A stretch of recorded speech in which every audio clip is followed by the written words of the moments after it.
اچھا اب نئی سوچ ہوتی کیوں نہیں ہے ذرا سنیے گا. نئی سوچ اس لیے نہیں ہوتی, سوچ کا سورس نہیں ہوتا.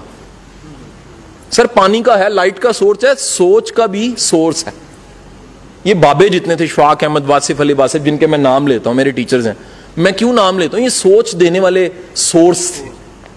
ان کی کتاب, ان کی مجلس, ان کا زاویہ, ان کی پروگرام, ان کی کیسٹ, ان کے انٹرنیٹ پہ پڑی کوئی چیز, وہ سوچ دیتی ہے.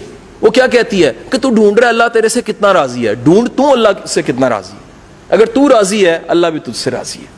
تو تلاش کر رہا ہے کہ تیری پریشانی کی وجہ حالات ہیں, تو بھول جا ہمیشہ پریشانی خیالات سے ہوتی ہے, حالات سے نہیں ہوتی.